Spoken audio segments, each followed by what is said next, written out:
കല്യാണം കഴിഞ്ഞ സമയത്ത് നേരിട്ട പ്രധാന വെല്ലുവിളികളിൽ ഒന്നാണ് ഇതാ ഈ ഒരു സംഗതി. ഇഡ്ഡലിക്കാണ് മാവ് അരയ്ക്കുന്നതെങ്കിൽ ഇഡ്ഡലി കല്ലാവും, ദോശയ്ക്കാണെങ്കിൽ ദോശ ഹാർഡാവും. പ്രാക്ടീസസ് മേക്സ് മാൻ പെർഫെക്റ്റ് എന്നാണല്ലോ. അങ്ങനെ മെല്ലെ നമ്മളും ഇപ്പോൾ സെറ്റായി തുടങ്ങിയിട്ടുണ്ടേ. ഇഡ്ഡലിക്കും ദോശയ്ക്കും വേറെ വേറെ മാവ് അരയ്ക്കാണ്ട് ഒരേ മാവ് കൊണ്ട് തന്നെ നമ്മൾ രണ്ടും ഉണ്ടാക്കും. അപ്പം അതെങ്ങനെയെന്ന് നോക്കാം. ഞാനിവിടെ നാഴിയില്ലേ, പഴയ നാഴി, അതിൽ ഒരു അര നാഴിയാണ് കേട്ടോ ഉഴുന്നെടുത്തിട്ടുള്ളത്. അതായത് ഇനിയിപ്പോൾ അത് നേരെ പറയുകയാണെങ്കിൽ നമ്മളിങ്ങനെ കയ്യിലിങ്ങനെ കുമ്പിൾ കുത്തില്ലേ, അതിൽ 2 തവണയാണ് ഉഴുന്നെടുത്തിട്ടുള്ളത് കേട്ടോ. ഇനി ഉഴുന്നിൻ്റെ കൂടെ തന്നെ നമുക്ക് ഉലുവ കൂടി ഇട്ട് കൊടുക്കാം. ഇത് 1 ടേബിൾ സ്പൂൺ ഉലുവയാണ് കേട്ടോ. അപ്പോൾ രണ്ടും കൂടി ഇനി നന്നായിട്ട് ആദ്യം ഒന്ന് കഴുകിയ ശേഷം ഉഴുന്ന് കുതിർക്കാൻ വെച്ചാൽ മതിയാകും. ഇനി അടുത്തത് പച്ചരി ഇട്ട് കൊടുക്കുക. ഇത് നമ്മൾ റേഷൻ കടയിലത്തെ പച്ചരിയാണ് കേട്ടോ. അപ്പോൾ അത് എടുത്തിരിക്കുന്ന ആ നാഴിക്ക് 2 നാഴി പച്ചരി എടുത്തിട്ടുണ്ട്. അതും നന്നായി കഴുകിയിട്ട് വെള്ളത്തിൽ കുതിർക്കാൻ വെക്കുകയാണേ. അപ്പം ഞാൻ രാവിലെ 8 മണിക്കാണ് ഈ ഒരു വെള്ളത്തിലിട്ട് വെച്ചത്. ഇപ്പം ഏകദേശം ഒരു 4 മണി ആയിട്ടുണ്ട്. അപ്പോൾ ആദ്യം നമുക്ക് ഈ ഒരു ഉഴുന്നും ഉലുവയും രണ്ടും കൂടി നന്നായിട്ടൊന്ന് അരച്ചെടുക്കണം. അപ്പോൾ കുറച്ച് കുറച്ച് വെള്ളം ഒഴിച്ചിട്ടാണ് ഞാൻ അരയ്ക്കുന്നത്. ഞാൻ പറഞ്ഞല്ലോ ഇഡ്ഡലിക്കും ദോശയ്ക്കും ആയതുകൊണ്ട് തന്നെ നമ്മൾ കുറേ വെള്ളത്തിൽ അരയ്ക്കാൻ പറ്റില്ല.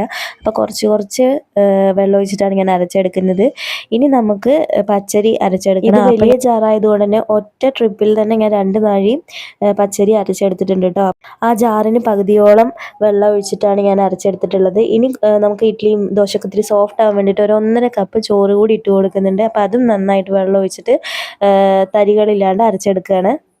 ഇനി എല്ലാം കൂടി നന്നായിട്ട് അങ്ങോട്ട് മിക്സ് ചെയ്ത് നമുക്ക് മാറ്റി വയ്ക്കാം കേട്ടോ. അപ്പോൾ പിറ്റേ ദിവസം രാവിലെ ഞാനത് മാവ് തുറന്ന് നോക്കിയപ്പോൾ ഏകദേശം പൊന്തി വന്നിട്ടുണ്ട്. നന്നായിട്ട് സ്മൂത്തായി നിൽക്കുന്നുണ്ട് കേട്ടോ. അപ്പോൾ ഇനി ഇതിലേക്ക് ഞാൻ കുറച്ച് ഉപ്പ് കൂടി അവിടെ ഇട്ടിട്ട് നന്നായി ഇളക്കി മാറ്റി വയ്ക്കുകയാണ്.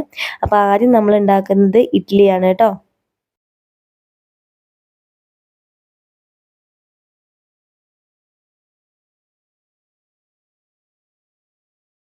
അപ്പോൾ ഇഡ്ഡലി തട്ടിലേക്ക് എല്ലാ മാവും ഒഴിച്ച് വെച്ചിട്ടുണ്ട്. ഏകദേശം 2 മിനിറ്റ് കഴിഞ്ഞ് തുറന്നപ്പോൾ തന്നെ മാവൊക്കെ നല്ല പൊന്തി വന്നിട്ടുണ്ട്. നിങ്ങൾക്ക് കാണുമ്പോൾ തന്നെ മനസ്സിലാവും ഇഡ്ഡലി നന്നായിട്ട് സോഫ്റ്റായി വന്നിട്ടുണ്ട്. കണ്ടോ, ഞാൻ കട്ട് ചെയ്യുമ്പോൾ തന്നെ നിങ്ങൾക്ക് അതിൻ്റെ ഒരു ടെക്സ്ചർ മനസ്സിലാവുന്നില്ലേ. പിന്നെ ഇതുണ്ടോ, ഈ ഇഡ്ഡലി ഇങ്ങനെ നമ്മൾ മെല്ലായിട്ട് അമർത്തി കൊടുക്കുമ്പോൾ തന്നെ അതിങ്ങനെ ഉള്ളിലേക്ക് പോകുന്ന സ്പോഞ്ചി പോലെ പോകുന്നത് നിങ്ങൾക്ക് ക്ലിയർ ആവുന്നുണ്ടെന്ന് വിശ്വസിക്കുന്നു. ഇനി അതേ മാവ് കൊണ്ട് തന്നെ ദോശ കൂടി ഉണ്ടാക്കണമല്ലോ. അപ്പോൾ ഞാനിതാ ദോശ ഒരു തവി മാവ് എടുത്തിട്ട് നന്നായി പരത്തിയെടുക്കുന്നുണ്ട്. നമുക്ക് ക്രിസ്പി ആയിട്ടാണെങ്കിൽ കുറച്ച് നല്ല പരത്തിയെടുക്കണം. അഥവാ നോർമൽ ദോശയാണെങ്കിൽ അതിനനുസരിച്ച് പരത്തിയാൽ മതി. കുറച്ച് നെയ്യ് കൂടി ഇട്ട് കൊടുക്കുന്നുണ്ട്.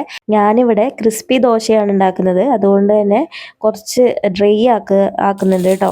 അപ്പോൾ ഇത് മെല്ലെ ദോശക്കല്ലിൽ നിന്ന് എടുത്തിട്ട് മാറ്റിയിട്ടുണ്ട്. അപ്പോൾ നിങ്ങൾക്ക് തന്നെ മനസ്സിലാവും ദോശ ഹാർഡായിട്ടുള്ള നല്ല ക്രിസ്പി ആയിട്ട് വന്നിട്ടുണ്ട്. റോസ്റ്റ് ആക്കി എടുത്തിട്ടില്ല എന്ന് മാത്രം കേട്ടോ. അപ്പോൾ ഈ ഒരു രീതി ട്രൈ ചെയ്യാതെ ട്രൈ ചെയ്തൊക്കെ മറക്കല്ലേ.